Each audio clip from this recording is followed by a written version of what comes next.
I get really self-conscious sometimes. Can you guys hear when I take a drink? I feel like I make like the big gulp. There's nothing worse than hearing people chew. Like the mastication just... And then hearing someone gulp is a little bit worse. It's like almost sexual, but in like a weird way. And I feel like every time I take a drink, you guys are hearing it. So you're going to have to let me know if I'm freaking you out with the sips. Self-conscious. All right, thank you guys so much for joining me for another show. My name is Reverend Campbell. This is Speak of the Devil, and I've got a hell of a show for you this week. Fantastic guest, amazing controversial topic, but this is the top of the show, so let me give a shout out to all of you who joined in the chat room live. Elijah, I think you are going to have to start humming, man. Thanks so much for joining us. Valeria, Joaquin, good to see you, man. 8th Circle, thanks for joining us live. Mr. Face-Eating Cancer, yeah! It's been a while since I've seen that name pop up. Stephanie, my dear, how you doing? Mr. Victor, good to see you, man. Marcelo and Michael, thank you guys both as I'm knocking my mic around.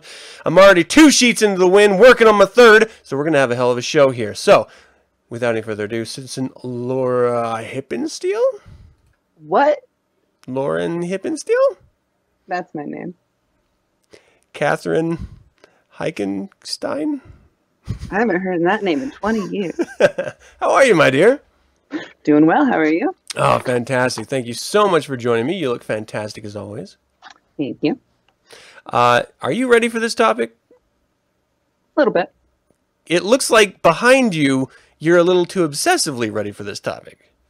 I did this week, okay? This isn't shot. just sitting around my house all the time. It's like, this is like a Homeland. You just like yarn from pin to pin. Yeah, my boyfriend's like, you should use yarn. I'm like, I'm not that crazy. All right, well, we're going to find out by the end of this discussion, I think. Oh, no. We are, in fact, talking about school shootings. And this is different than mass murders or mass shootings or mass events. Masturbation definitely is different than that. So we're going to be very specific about... I'm sorry, I'm being flippant. This is a serious conversation. Let me give flip it any which way you want. Yeah, that's true. Actually, if you combine a couple of those, it'd be really weird. Let me give a quick shout out some as you're being attacked by your cats. What was that? I know. That's Edwin. That was like a Karate Kid 2 like move. He'll keep doing it like too. the He'll drum probably point at stuff for me. thing. All right. So all of these shows are brought to you by the patrons of Speak of the Devil, of course. Thank you so much for RNDA, benefactor patrons. They're bringing you this individual show and all of them. We had brand new Hereticus patrons. Thank you so much, Stephanie, Zerelia, Hannah. You guys fucking rock. We have new Accusatorum and Admirator patrons. This is just kind of going way beyond I ever imagined it to. So I'm humbled. I'm a little concerned now because now I kind of feel like a slave to all of you patrons out there. That was a wonderful reading. I love that. Oh, thank you. I'm humbled and happy, but scared about this whole patron thing. So, thank you guys so much. If you ever wonder what it's all about, at the end of the show, I'll talk to you a little bit more about it if I remember. All right, so school shootings. Should we frame the conversation here, Lauren? Yes. Now I say your name just that properly. Yeah, say it again. We were just Lauren. We were just having a conversation, Lauren, about this stuff, Lauren, before we even got on camera, Lauren. So I don't know why, Lauren, I couldn't remember your name, Lauren. That was Adam. Focus. So weird. Second Amendment. Oh, hold on. Let me do a wide shot. First, second. Let's do the Second Amendment. All right, so the Second Amendment, as defined by the U.S. Constitution. Oh, shit, I got to pause this before it moves on. Yours has the comma. What's that? Yours has the comma. Yeah, well, and here's the thing. Like, I went to the oh gosh, what is it? libraryofcongress.gov or something like that. And this is where I got this, which is actually not the signed legislation version of the phrase. So there's two different phrases. There was the proposed, which is this, and then there was the signed, which is sans commas, which I think is a little interesting because, as we all know, a comma can change the meaning of an entire sentence. So I think that is at the core of the conversation of the meaning behind the Second Amendment, because it is seen in two different ways. Yes, and it reads very differently. I'm an English major, so I really love this particular debate about it. Okay, so as I read it, with these commas in place, a well-regulated militia being necessary to the security of a free state, the right of the people to keep and bear arms shall not be infringed. It does look like two separate ideas with the commas intact. Being necessary to the security of a free state, full stop. The right of the people to keep and bear arms, full stop, shall not be infringed. And so it is interesting because this is not the version that was actually in the written Constitution, which did not have those, so there was no full stop, so it seemed like the continuation of the previous thought, being the right of the people to keep and bear arms, being necessary to the security of a free state. It was like an interesting framing. So I have to stop looking at the chat room because you guys are fucking killing my concentration. What are they saying? Something about ball gags. So I have to focus here. And you guys should be helping me focus, not detracting me. So what do you think about that? I mean, do you think it has a different meaning depending on how it's presented, or is it still just one singular meaning? I think a well-regulated militia being necessary to the security of a free state is one idea. Like that is in order to have a free state, we need a well-regulated militia. The right of the people to keep and bear arms shall not be infringed. So in order to have a free state, a well-regulated militia, which at the time was not a militaristic term, it was just anybody who was able to fight, a male above the age of whatever, it's on here somewhere, would need to be able to keep and bear arms. And so in order to keep the state in check, we, need to be able to have weaponry. That being said, nobody in that time could have imagined the weaponry we would have available to us. It was... Yeah, it was all like manually loaded round to round firing. Yeah. Like it was a process. There's a comedian who says something about that, where it's like if you had a musket, then you would have time to think it over before you went and shot up a building, because you would have to, reload it, and it takes a second. You're like maybe halfway through, you're like, this is a bad idea. Yeah. That was a terrible motion to make for, dang it. Let's stay on target. So I do find it very interesting because the context of this amendment was that the founders really wanted to ensure that a federal presence never overran the state and local presence. And it was the duty of the citizenry to not only stand up for the federal government in times of national conflict, but also your local neighbors, your own home, your local state government, if there ever became a situation of tyranny. So it makes perfect sense that they would add in that militia clause. And the truth behind firearms back in the day was that they needed them to survive. If it wasn't wild animals trying to kill their livestock, then it was them hunting animals to feed their family. So it was a very cut and dry situation. That cat, man. It's a very cut and dry situation of we need these to survive. We want to ensure that no one can ever take them away, because that would be the end of our survival. Outside of the idea of a militia, which is why I think, to your point, they did have that comma initially. It's like writing a grocery list. Adam, please pick up bread, comma, eggs, comma, etc., instead of get the bread eggs, honey. Yeah. Hunter Fisher. That's a deep cut. No one's going to get that. I know. There was a comma there. Yeah, and there's, you have to think about the time that they were living in. As a whole, guns were different. People behaved differently. You couldn't just call up 911 on your iPhone real quick to have them come save you. You were pretty much on your own. And knowing what it's like out there where neighbors are so far away, it could take you an hour to get to your neighbor. And by then, the bandit's gone or your house is burned down or whatever. It's over. So you have to be able to deal with that in your own way. So I understand how it was framed either way, commas, no commas, however, back then, but it needs to be updated. The Constitution was meant to be a living thing that changed over time. Yeah. Well, that's an interesting conversation because it has been a while since there's been any amendment proposed to the Constitution that has gotten any legs. And there have been a number of groups trying to impose a number of different ideas. And I don't want to go off on tangents there. I do want to come here to the chat room because I think Dogs My Copilot has a wonderful statement here that I couldn't agree with more.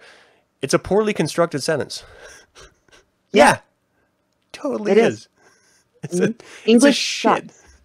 Especially English is the worst language back in the day.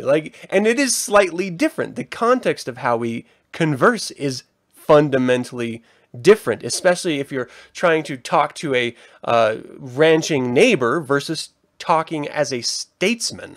It's a different dialect you're using. So it is going to be very different. We're just going to see her passing cats back and forth through the whole show. I can't lock them out because they're shitters in here.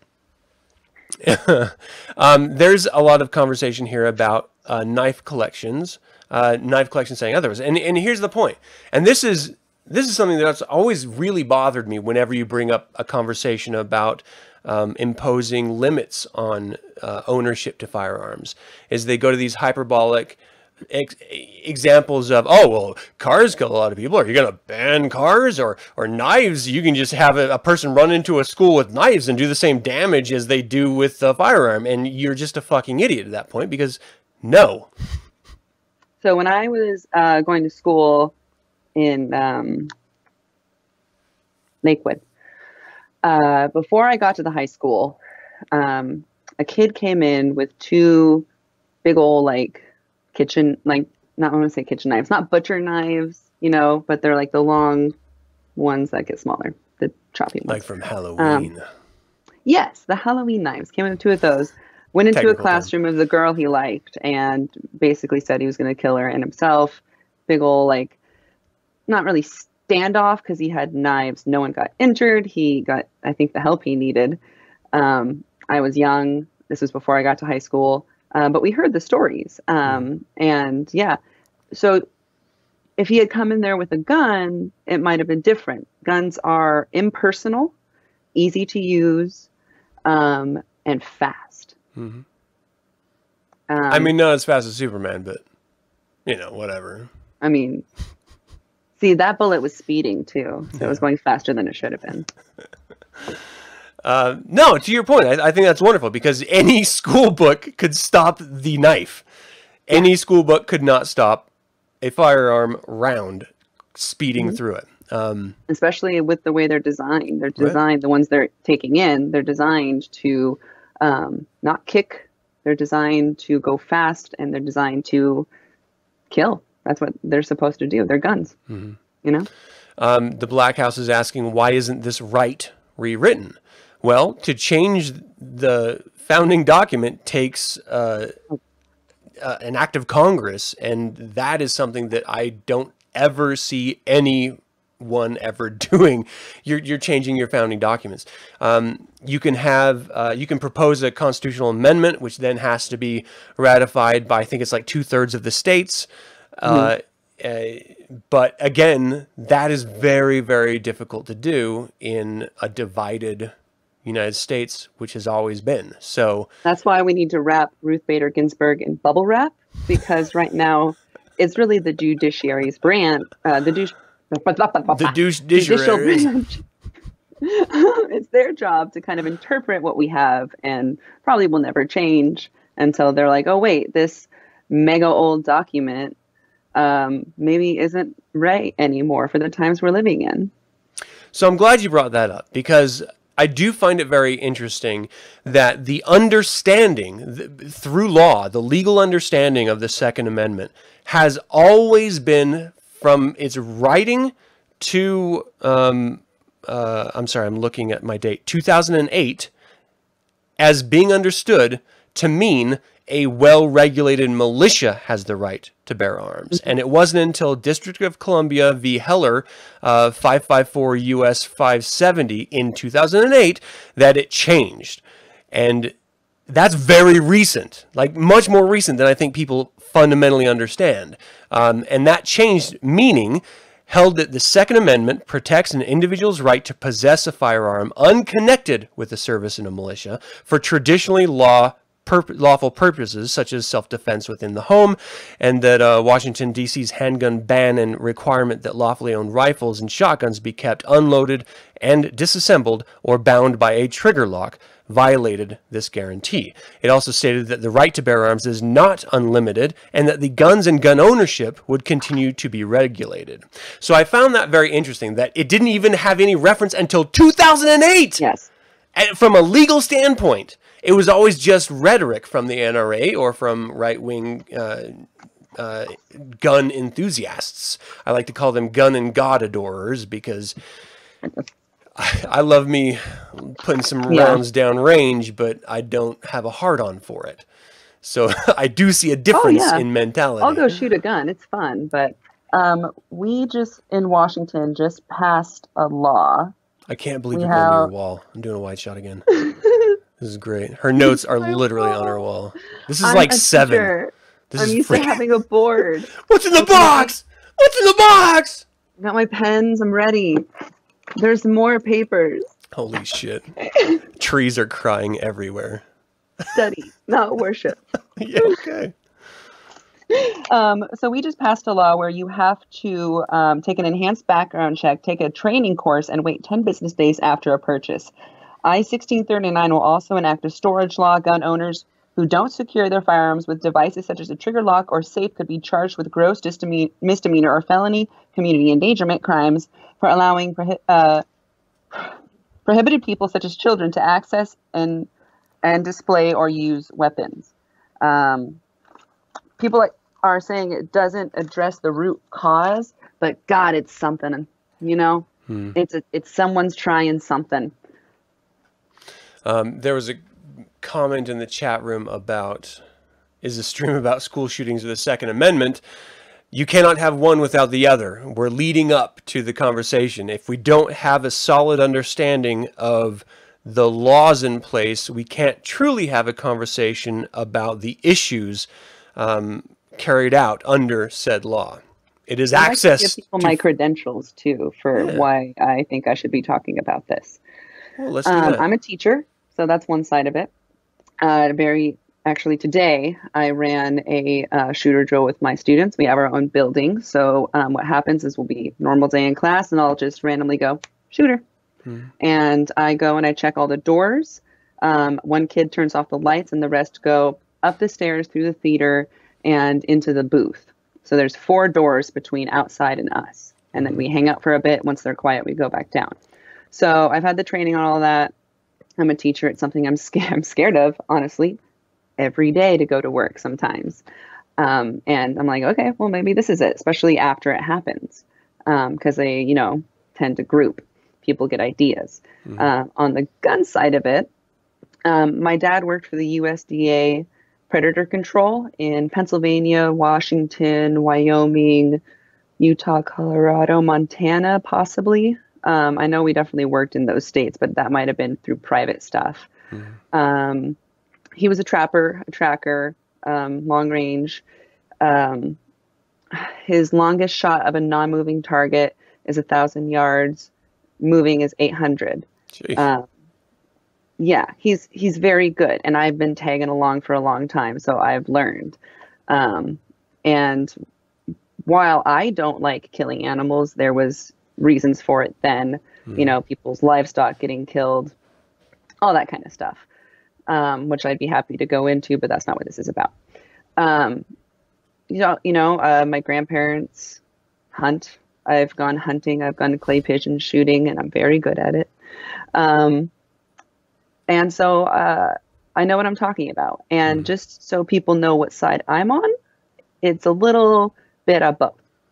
I think people should be able to get anything they want. If you want a tank, whatever. You can have a tank and a flamethrower and a whatever. I don't care. But each step goes up in training, background checks, mental health. You have to go through mental physicals to see if you're like good enough to have this weapon. You need to, and then have training. Like, you know, if you want a tank, you got to take a year of training because that's its own thing. If you want a handgun, you have to take, let's say, I'd say a week. People don't have very good gun safety ideas. I've noticed. Like, I was at a Super Bowl party, bunch of drunk people. It was when Seattle beat Denver.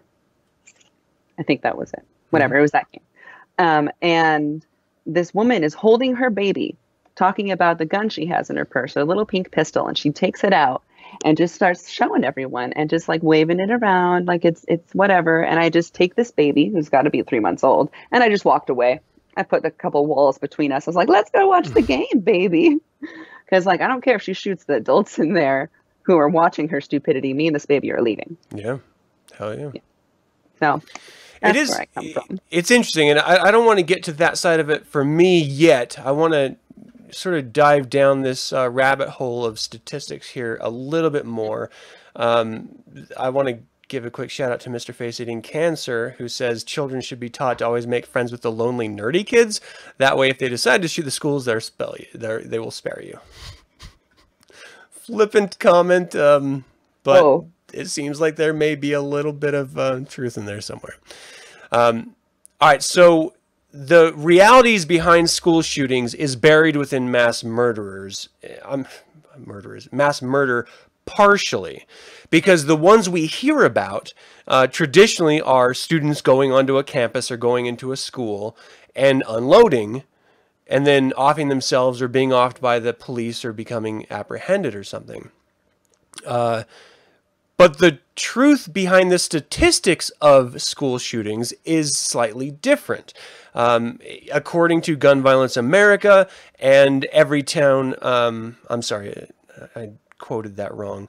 According to gunviolencearchive.org and everytownresearch.org, which are two nonprofit organizations that track gun violence simply because there are laws in place preventing the government from doing that, which is interesting to me.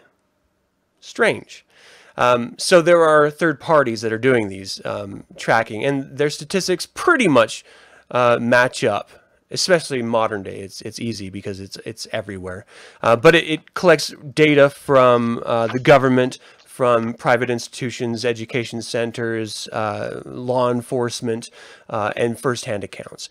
So from 2009 to 2016, and that's a 7-year span, gunviolencearchive.org, I'm sorry, that's not true. This was everytownresearch.org, said that there were 156 mass shootings throughout that 7-year span. But the data is a little bit different when you look at gunviolencearchive.org, which says 2014 there was 270 mass murders, 2015 there was 335, and 2016 there was 382. So there seems to be a sort of shorthand growth, but over those years, it's really not an astronomical growth. And so I think as far as the data going back to 2009, it just doesn't exist to be able to track properly. These organizations didn't exist back then. So it's very interesting to know that though we're hearing about it more, and there are a lot of events, it is not a growing trend. And it's still population spread across the United States, a relatively small phenomena. I want to run through really, really quickly, because I do want to get to the school shooting aspect of all of this conversation. Some more of these photos here that are graphics that I stole from online from these two resources. So 2014, it shows you mass shootings of 270, number of children ages 0 to 11, 610 that were killed or injured, and teenagers, 2,320. And you can just see these statistics yourself. In 2015, it's going up. 2016, a little bit more, but again, it's still on around the same average. 2017 doesn't deviate that dramatically. And 2018, here we are in 2018. We already have nearly met last year's entire total of mass shootings, and we're not even through freaking November yet. So we got 2 more months to try to just go above and beyond. If anyone can be number one, it can be America.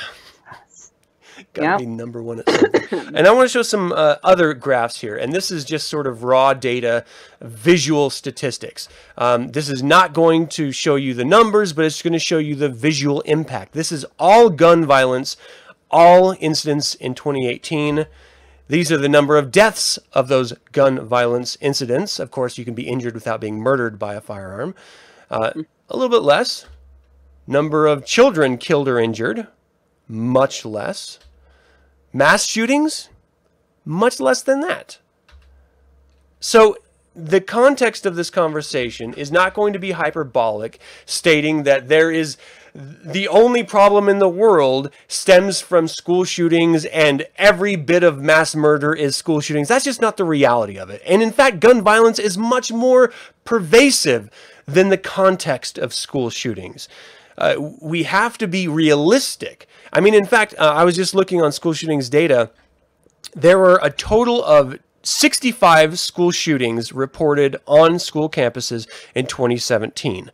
In 2018, so far, there are 64. So we're almost on par. Again, got 2 months to go. And of all of those incidents, only 20 were actual attacks. Some of them were just firearms being discharged accidentally or attempting to shoot themselves or threaten, because the way that research organizations categorize school shootings is that any time a firearm is discharged, period, intentional or not, whether there were people injured or not, that's still considered a school shooting incident. And so we do have to be realistic with the way we're approaching this. Around 20 attacks this year in schools. So that seems like a small number unless your kid was one of those kids in those schools. Then it's a huge number. And so it's all about context and it's all about perspective, as everything is. So again, we brought up the Second Amendment to frame our conversation. We brought up mass shootings so that we can understand the context of school shootings, where it fits in with mass shootings, and the realities of the statistics behind school shootings. So now let's get into some specifics, because you had shared that you're an instructor. You had to run through a sort of school shooting drill, which blows my mind. I mean, it makes perfect sense nowadays that you would, because of the way, this sort of increase that we have felt as a culture, the rise of school shootings. The realities behind that rise are disturbing, but I don't necessarily think they're particularly epidemic. And so it becomes a challenge when you look at stuff like this, because again, I don't believe in the sanctity of life. I don't believe that everyone deserves equal opportunity. I believe that our Constitution provides equality of opportunity, but that doesn't mean everyone's equal, and I don't believe everyone's equal. That doesn't mean I am a bigot and I hate a specific group for a specific reason. I generally hate people because they're fucking idiots. Certain people, like the people who stop at green lights. Happened yesterday.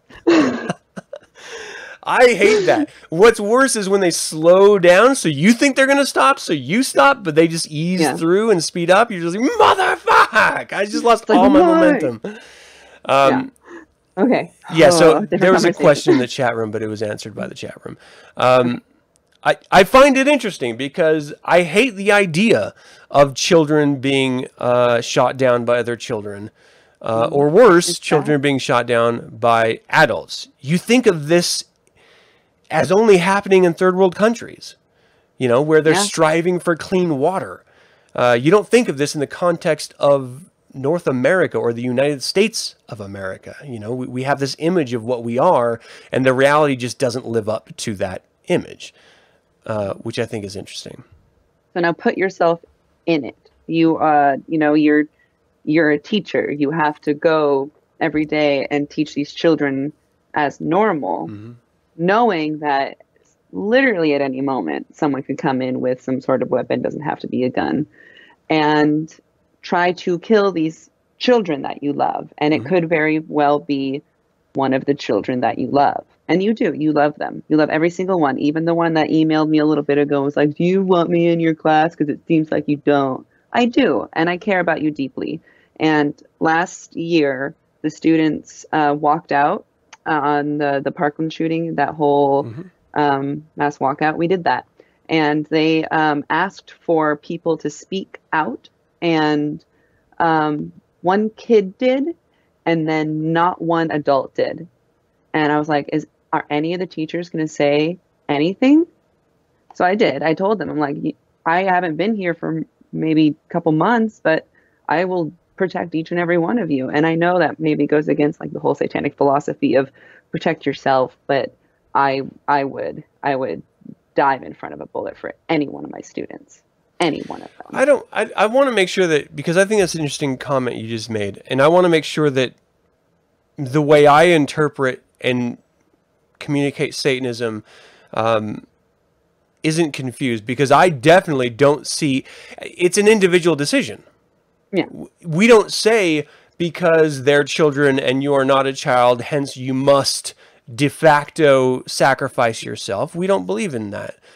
But if it's a personal choice, if you want to personally donate to a charity or support a local food kitchen or whatever you choose to do, because it gives you some sort of either satisfaction or comfort in knowing that these children will be protected through you, that's a personal decision, and there's nothing antithetical to Satanism within that. Other Satanists may see it that way, but again, it's individualism, and if you have a problem with that, that's you, not others. So, you know, we always have, I don't like the apologetic tone of having a conversation about your own personal take on reality in the context of Satanism, because it is individual, and it's supposed to be individual, and any Satanist who compares themselves to another Satanist is doing it wrong. It's not about comparison. So I want to make sure. In my core, forces me to be like just protect not even just children I know, just kids. You know, I love kids as much as they irritate me, as much as they you know, come in talking about their stupid problems. And like one girl she's wearing like jewelry on her forehead right now. I don't know why. It's this new thing she's doing. It'll be gone next week. And she come up to me today and goes, people are asking me if I worship the devil. This isn't out in class, by the way. They have no idea. Because I'm wearing this on my head. I'm like, that's very silly. That's a very silly assumption. But yeah, through all of that, they're good kids. Yeah. They're very good kids. Yeah. I got to respond to this comment. Mr. Facing Cancer says, life is sacred and precious. I totally disagree. I think life is a chaotic happenstance of the universe, and there is nothing sacred or precious about it. I think anything sacred and precious we put onto it. And I will imbue my children with that notion that I feel they are sacred and precious, but the reality is we're reproductive creatures, chemical machines that inertia has allowed to exist in this chaotic universe, and we will soon be extinct, I fear. So I don't know if anything's sacred or special about that. The sanctity of life is a manufactured construct, in my opinion. I just wanted to wonder what comes next, you know, after humans. Well, outside the context of this conversation, I'd love to discuss that because I have some very strong opinions. Yeah. So we'll have to do that again. So back to this. Yeah, I want to talk a little bit about school shooting because there's ways of dealing. Because again, 20 attempts at murdering people in a school is shocking in and of itself. It doesn't reach that mass shooting number, but it's still enough to have anyone who cares about children to grow concerned. Again, especially because they're successful and they murder people. Many people. So the conversation has to revolve around, well, how do we prevent this? If this is a shocking act and it's something that we don't want to occur again, logic dictates we do something about that. So whether it's making it more challenging to happen in one way or another, or preventing it from happening in another way. And because not every shooter has the same motivations, in the same way that every human being does not have the same chemistry. Another proof positive that life is not sacred. We are all wildly fucked up in completely different ways. If it was sacred, we would all be perfect little porcelain creatures. And so I don't believe that there can be one fix to fit all situations, but there should be some rational ways of dealing with it, right? I think we need to make our country mentally healthier, for one thing. People always say, this is the big issue is mental health. Well, fucking fix it then. Do something about it if that's the problem. I don't have the answer for that necessarily, but I think it needs to be helped so that people don't have these breaks and they're like, oh, there was just a sick person. Well, what were they doing to fix this? Because obviously going and shooting up a school isn't fixing anything. It's making it worse. But, you're not thinking rationally. I've talked on my blog many times about how I have, mental health issues, and I don't own a gun. Oh yeah, that's me. I was like, who? You're what? I know. Thank you.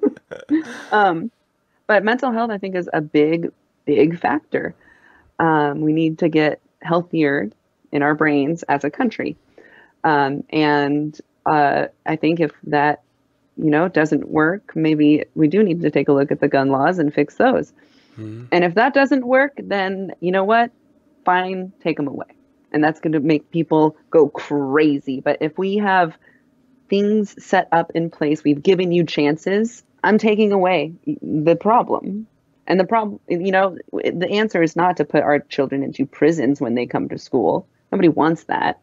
I don't want to have to, go in and basically feel like I'm going into a prison. I want to go and teach children in a theater, and then have them go out and play, and be able to wander around campus for lunch. They should have a good experience at school, not a crappy one. So I don't think that's the answer either. I always think that's interesting because there is a common conversation of having a good experience in school and having a safe environment to encourage instruction. I've never met anyone that had a good experience in school. You may have had a good experience with a teacher or with some friends, but the institution itself, it gives people trauma more often than not, right? I love school so much I went back. That's true. Yeah. To high school. I would say you're the exception, not the rule. Yeah, that's most things. And I mean, it's unfortunate because I do think there are incredibly important aspects of school. It's still like a public school outside of the context of education from an instructor or a book. I think the interaction amongst students is incredibly important. Extracurricular activities are incredibly important. Exposing yourself to new ideas and different ideas, environments that are not the sterile institutions of one's home, because we all know how fucked up those can actually be. So exposing yourself, this is the biggest core to all humanity, in my opinion. The biggest drawback is we're not exposed to other cultures and other lifestyles enough. Yes. I think if it wasn't a case of forcing people to travel so that they could actually, I mean, the logistics behind that is not reasonable in any means, but if you could expose yourself to other countries and other cultures, you would have a much better appreciation of who you are as an individual, how you're connected to other human beings on this singular ball floating around through space. I should say speeding through space. And you wouldn't feel this us versus them mentality as much, because let's be honest, human beings were raised in as tribal creatures. We had to for survival. But we're not in that mode anymore, even though our lizard brain tells us that we are. And so it is exposure and experience that prove you don't have to always rely on your lizard brain. You can actually question and articulate and attempt to have perspective, which is a shocking idea. Yeah, crazy. Yeah, I think that's a big thing. We need to look at different cultures. We need to basically broaden our minds in every direction. That's what school is for, is learning. And like I got to do astrobiology and Spanish and sign language, and I run D&D club, and we have video game club, and we do STEAM, which is STEM with arts in there. And that's also that we can make whole, wonderful people who can decide to go out and make the world a better place one day. And, you know, as a teacher and a Satanist, I have a really wonderful opportunity to make wonderful little people so that when they go out, they're able to question and do that. And, you know, maybe not turn into the people who are on my board. Mm-hmm. Yeah. Well, and this is where it's incredibly important to have, you have to have personal relationships. You have to have personal relationships with your children. If you're an instructor or a counselor, you have to have personal relationships with those that you are under the influence of. It's when you lose that ability to actually communicate and talk through your problems that you resort to extremes. And no one resorts to extremes unless they are shut out, or they feel isolated, or they feel they're doing it for some other wacko religious or cultish reason. And it always comes down to, again, personal experience and exposure to other cultures, other ideas, other perspectives. I mean, everyone goes through breakups. Everyone goes through death. Everyone has to deal with life issues that challenge and change you. But if you're never given the opportunity to communicate what those mean, or how you're feeling, or understanding that you have the right as a human being to feel however you do, that there is no right and wrong when it comes to emotion and experience and perception. If you could communicate that, I think that would go a long way. But the truth is, we have so many kids per so few instructors or counselors that there's no realistic way. And then you have parents preventing kids from communicating just through the way they were raised. It's not okay to cry or to talk about your feelings. We don't even want to talk about sex. I mean, difficult those are conversations. The kids who don't understand consent and who end up, you know, killing themselves because they're isolated and they're not talking to anybody about their feelings. Or physically I was just assaulting, I was rewatching the video you did on depression, and because my radio is out in my car, and it's nice to know I'm a second choice. It's classic rock. Yeah, always the bridesmaid, never the bride. I mean, yeah, no, I can rock hang on. a dress, by the way. A frilly bridesmaid dress. Okay, so let's get back on track. Glorious. What were we talking about? Dude, I don't fucking know. Kids. Chat room, you got it? Kids. We were talking about kids. Children. Yeah, so the communication to kids to prevent these problems from arising or becoming as severe or as reactionary. So I think that's one part of it, right? It's definitely communicating. I mean, ultimately, that's the solution to everything in life, I think, is open communication. It's going to hurt. It's going to make you feel vulnerable, but it's incredibly important. Mhm. At times, not always.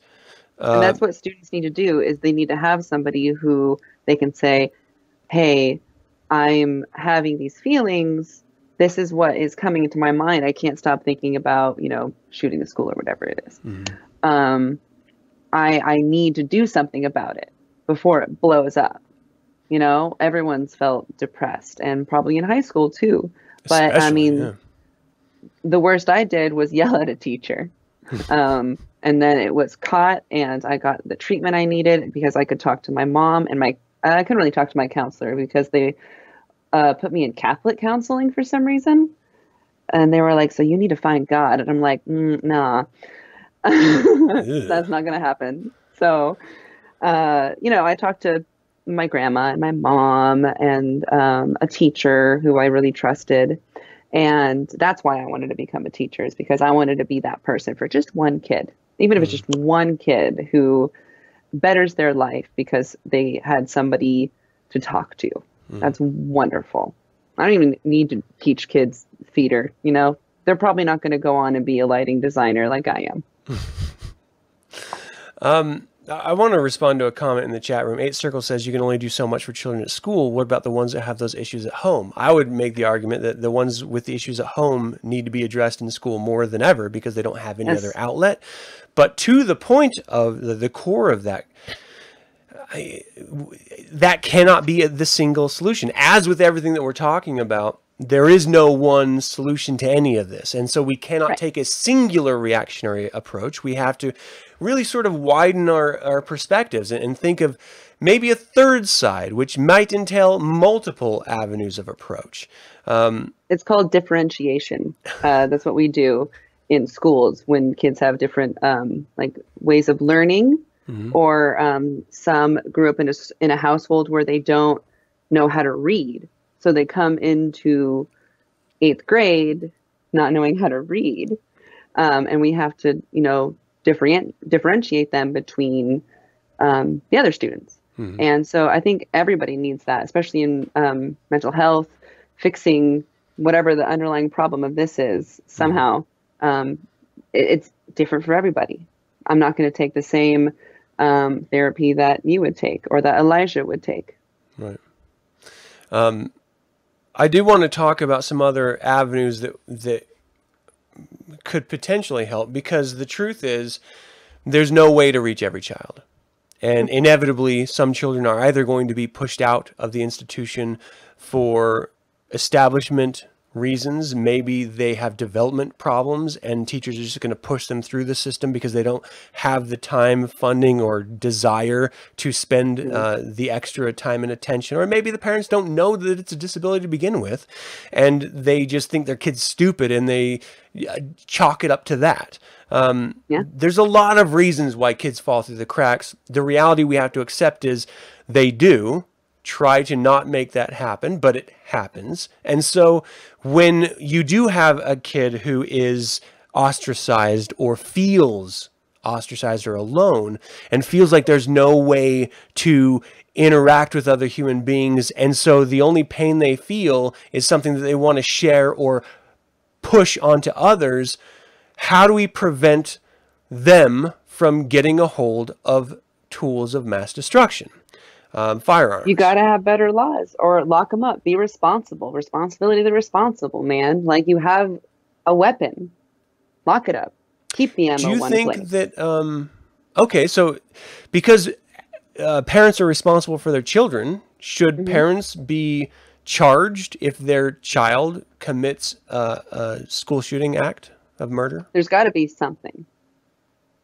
I think perhaps knowing that your child committed murder with a weapon that was so easily available because of your negligence, I'm hoping that's enough.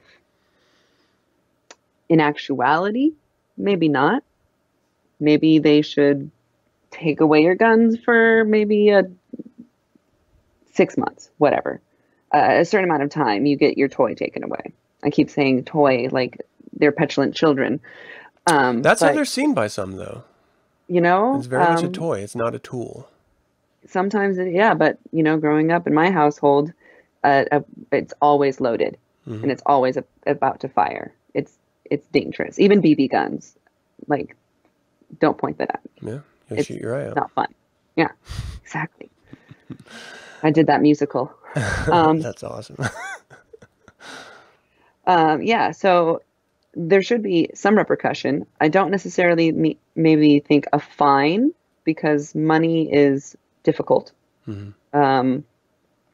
But if something needs to be taken away, perhaps community service or volunteering at one of these organizations, like the I Love You Guys Foundation, which is where we get all our school shooting information and how to deal with it, and our packets and stuff come from them. I can't remember what shooting it was, but the dad got a text from his daughter who died, and the last thing she said was, "I love you guys." And so they created this foundation using donations to raise awareness and working with schools on how to fix the problem. And it's sad. It's sad to go in every day and see that poster on my wall. It's definitely It's fucking heartbreaking. God damn. Yeah. Yeah, so some people are agreeing, you should start charging parents with the criminality of their children, and the numbers may start going down. Money makes me nervous because I'm very poor, so I know what that would do to me. Oh, there was a comment here I wanted to get to, and I might have lost it. Give me 1 second. Fuck, I may have lost it, damn it. All right, I'm sorry, guys. I totally lost that. Okay, so I think that is one potential, is that the truth is, it was something along the lines of a parent should pick up on the cues that their kids are putting out there, like there's something wrong. Dude, if you've ever had a kid that's gone through puberty, there are so many random cues that kids put out that it's just, oh God, it's a nightmare. You just never know if it's something really serious or if they're just fucking around, like they're just being sarcastic, or if it's an epidemic of a larger issue that they're manifesting, or it's just. And yes, parents should absolutely pay attention to their kids, and they should be involved and talk to them. But the truth is, sometimes that's not possible. If you're a single parent trying to work in order to make sure the kid has a roof over their head, or if you're, put up in a hospital and your kid is just struggling and reaching, there's so many possible outcomes and situations in life where a parent just cannot give 100%. And in the perfect world, you would always say the parent is always responsible and attentive and supportive. But that's not the world we live in. Parents don't give a shit. We just don't live in that world. There's too many accidents. A lot because there's abstinence training instead of sex ed. There's pro-life instead of pro-choice. There's a limit to women's health care and personal choice for women in their health care. I mean, there's a lot of reasons why there's a ton of kids out there who feel ostracized. Kids that are just put up for adoption and get caught in the system, that don't have parents. They're just fucking abandoned to a government system that, of course. Are you looking at another statistic? Yeah, I'm looking at, these are all arguments. And I was looking for this one, I believe, is the specific. Some of the ones on this side kind of repeat themselves, but I think this is the one I want. It says, gun control laws, especially those that try to ban assault weapons, infringe upon the right to own guns for hunting and sport. Here's the thing. That's the only time they care about it. When it comes to things like, abortion and birth control and what we teach in school, including like things like religion and abstinence, they're all up in your business. But as soon as you talk about the guns, they're like, hey, yeah. So just don't be a hypocrite. That's what I want in my laws. Don't be a hypocrite. We have to fix the parties in that case. And that's, again, a much broader conversation because that's just impossible. I I personally like the idea of parents being responsible for their children, but then again, if you don't have parents and you're a child in this system, then of course you're not going to have anyone to, what, your counselor who has 35 other kids that they have to counsel for, are they responsible at that point? I mean, it's just unrealistic. And I, as a Satanist, who's also a parent, who has adult teenage children, you can't always control your kids. One of them, yeah. Oh, you cannot always, I mean, almost, 18, almost his own man. They will do what they want to do, and they will damn the consequences that you as a parent impose on them. If they are mind set to do something, they will absolutely do it. And we were all there. We were all in that phase. We were like, well, they'll never catch me, or I don't fucking care. I'm just going to do this because this is how I feel. The truth, here's the bottom line when you're talking about kids that everyone has to understand, and I've spoken to this so much over the years, your brain is not fully developed until you're in your 20s. So all that logic and rational thought that we have as adults, kids don't have that. They aren't capable of that. I'm only 24. Oh boy.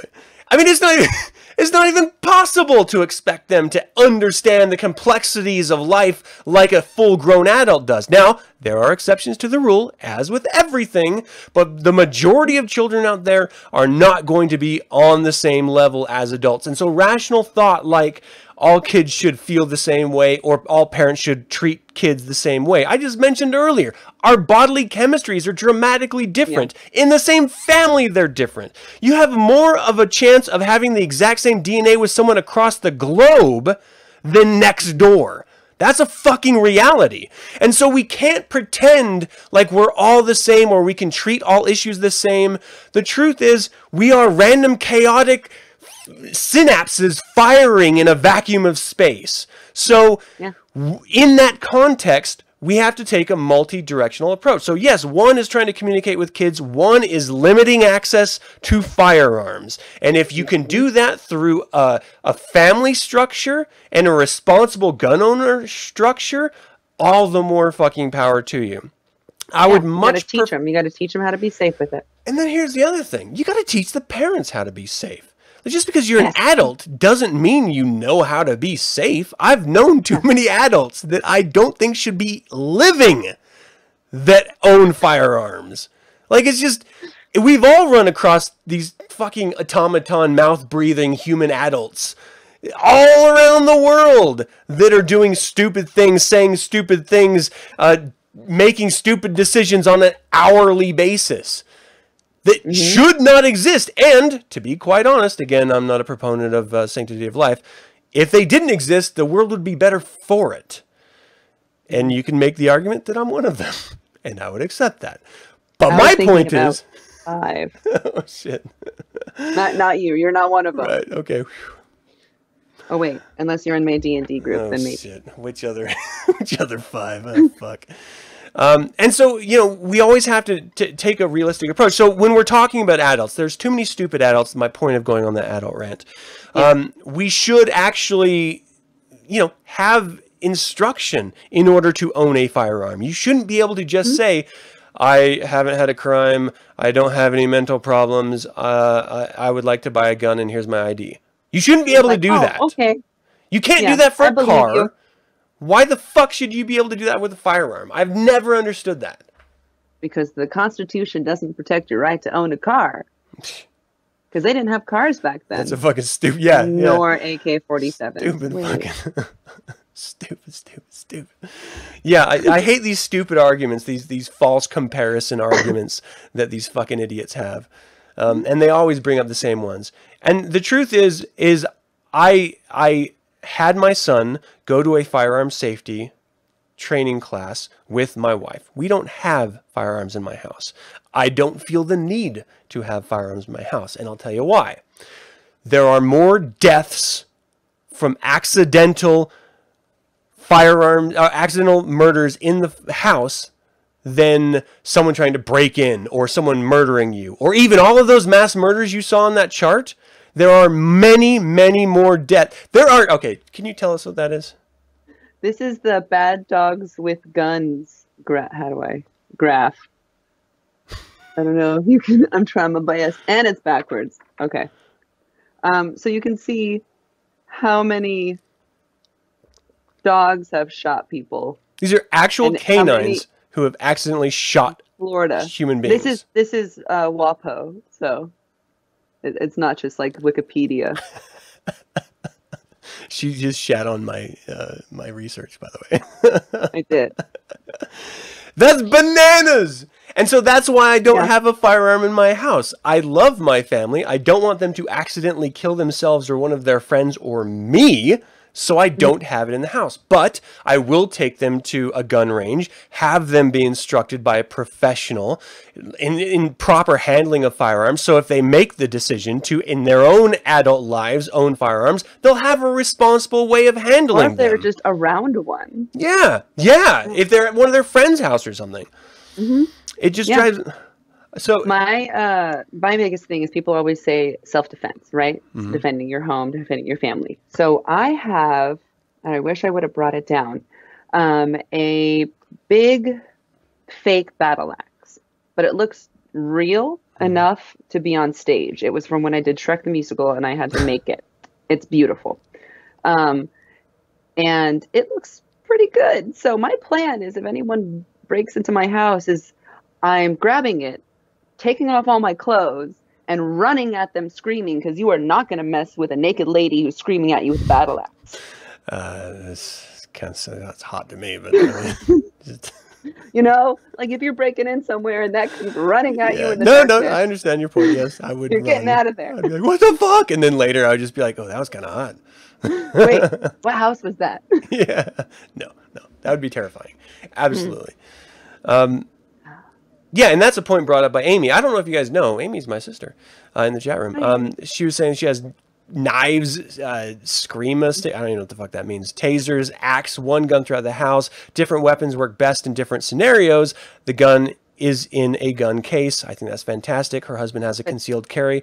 If the standard for owning a firearm, rifle, shotgun, semi-automatic, whatever, was that you had to go through concealed carry training, I'd be okay. I'd be fine. Because then at least you know the responsibility of what you actually have, rather than it being a shiny, cool toy that you saw in a Hollywood film. I don't know why you say Hollywood anymore. That's a weird thing I just caught myself saying. Hollywood film. Not like those South Korean films. This is Hollywood. No, so you saw in a those are film and great. you're just like, oh yeah, Dirty Harry had this kick-ass fucking pistol. I want to get one of those 6-shooters. Yeah. Yeah. And so we glorify it, which makes dumbasses buy them. They don't take care of them. Accidents happen. And something Dennis said in the chat room, he said it was accidents or suicides were the biggest causes. I don't care about suicides. I honestly, again, sanctity of life doesn't exist to me. You want to kill yourself? Fair. Fucking do it. You want to do it right now? Do it right now. I don't fucking care. That's your choice. That's you, man. I choose life. You do you. I don't fucking care about that. So if someone wants to off themselves, they're going to do it, whether it's with pills or with a knife or with a rope or Slowly, autoerotic not taking care of their asphyxiation bodies. by Yeah. accident or whatever. People wanna- yeah. So, so I want to... That's a different topic too. Indeed. Oh boy, we got to have that one. We've nailed down 5 different topics we must have after this Oh, I show. haven't written them down. It's okay. Someone must be recording this. It's the intertubes are. They're on point. So again, I think training and instruction for those responsible for the firearms should definitely be in place so that they would not just have them laying around for a child to get in and get. However, again, a kid's going to do what a kid's going to do, whether they're going to just figure out a way, which is entirely possible, of getting the firearm from a secure place. They will find a way to get what they want to do what they want. So if Kids are it's shitty. if it's not realistically trying to correct the issue one-on-one with the kids, then we try to do it through training of the adult who owns the firearm. And because that's not going to work 100% of the time, what are some other steps that you think that we could take as a society in order to prevent school shootings from happening? Man. So besides locking up your guns and paying attention to your children, and knowing, if those don't work, I think we're going to have to start giving out tests to people to see if they can even have damn kids. Because that seems pretty foolproof to people who are willing to play along with the rules, and yes, then, the whole argument comes up, well, then only criminals will have guns. Well, everyone that commits a fucking murder ends up being a criminal, whether they were before or not. They're not a criminal when they take it from their grandma's fucking under her bed. They're a criminal when they've committed the act. And so that's a stupid fucking argument too. I've always hated, I hate these fucking arguments that they come up with. It's because they don't make sense. Trust me, I have 15 behind me, and half of them are about feelings. I don't care about your feelings. I'm a teacher. I don't want to get shot one day going into school. My little brother goes to school there. Two of my close cousins, and then I'm related to half the school a different way. It's a very small town, LaConner. There's 800 people in the town. Weird. No wonder why you love them. They're all family. Yeah, they are. They're just all my family, and the rest are my family by marriage. Nieces and nephews and cousins. And so my thing is, I don't want to have to pick between being a teacher, being a sister, and being afraid.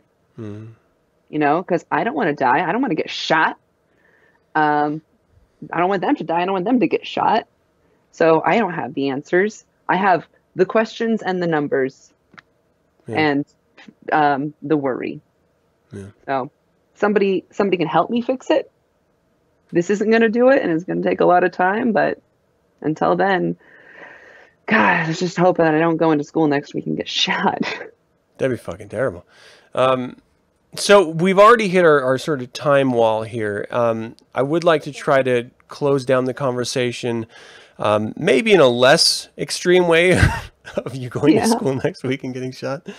And that's to say that in the same way that I don't think every human, life is special, I don't think everyone should have the same rights. This is going to sound a little extreme to some people. No, you're right. Yes. And I think you have to earn them. And if you've proven that you can't live up to the responsibility of having those rights, then those rights should be stripped away. And we do this through our legal system when it comes to voting, but we don't do it for firearms, which doesn't make any sense. A criminal can't vote for X amount of time, but they can obtain a firearm, which it's just fucking bananas. It's backwards. So we need to stop pretending like any type of regulation or clamp down on access to firearms is removing all access, because it's not. There's no zero-sum game that anyone is trying to play. Well, there are some people, but they're not in political power. We need to be realistic about these approaches as human beings. So it may be nice. On both sides. Yeah. Yeah, like, we're not coming for your guns. And also, we can't come for their guns. Yeah. It's not how it works. Yeah, and it's a nice way of you feeling like a fucking man. Like, oh, you pry my gun out of my cold dead hands because I'm an 80s fucking star, yeah. No, you're a fucking retard. Anyone who says that is a fucking idiot. No one's trying to, you dumbass. That's like saying, yeah, you can pry my cock out of my hands and I'm done with it. I dare you to try it. No one's trying it. Who the fuck says that? What the... It's like they're in some bad action movie and they don't realize how stupid they are. And the problem is, I've talked to far too many people. Oh, don't be talking smack about Van Damme. It is that fucking era of the expendable era of stars, the Expendables. Oh, I loved me some Van Damme back in the day. But he was much more okay, I don't want to get on a fucking Van Damme rant. That's a different topic. Yeah, so stop pretending like everything is going to be removing your guns or everyone wants to take your fucking guns away. No, we just want kids to stop fucking dying in the most realistic ways. And that means preventing kids from having mental health issues without being treated and preventing access to firearms that can murder other kids. That's a two-pronged approach that may not be sort of shocking or surprising to anyone, but it is wildly realistic. It's very obvious, you know? It seems very obvious. Yeah. But people don't want to do it. Yeah. They have an attachment to their guns. That's exactly it. Yeah. All right. So, again, this is just meant to be an open conversation with each other and the audience on how we feel about it, our thoughts about it. If you want to go out and buy 18 AR-15s, that's your fucking constitutional right now. And so, by all means, I don't give a fuck. You do you. But please be responsible about their storage and where you leave them ultimately if you're not keeping your eyes on them. Because the opportunity for someone to put their hands on them and accidentally murder you or themselves is much higher than you ever having to use it for self-defense in real life. And if you can understand that as a rational human being, I think we will all be in a much better place. Not for the sanctity of life, but for our own fucking self-preservation, which is, as Satanists, the highest fucking law. So, thank you guys for joining us. Lauren, thank you so much. This was a great conversation. Thank you. Yeah, it was a lot of fun. And everyone else in the chat room, thank you guys so much for joining us and having the conversation with each other and sharing your thoughts and ideas with us. Again, this is what makes this format special, and I genuinely appreciate it. You can always subscribe to the YouTube channel, the email list to find out who I'm going to be speaking to next, what we're going to be talking about, and give the show a rating or review so that others may find it and, I don't know, hate it for themselves. At least they'll have a reason, but you'll have fooled them into trying to watch it for the first time. So let's fool the people. All right. Let's get them. Get them. Until we can speak of the devil again. Hail Satan. Hail Satan.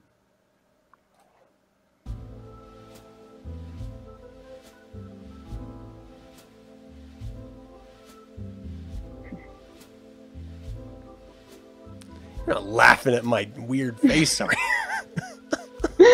I was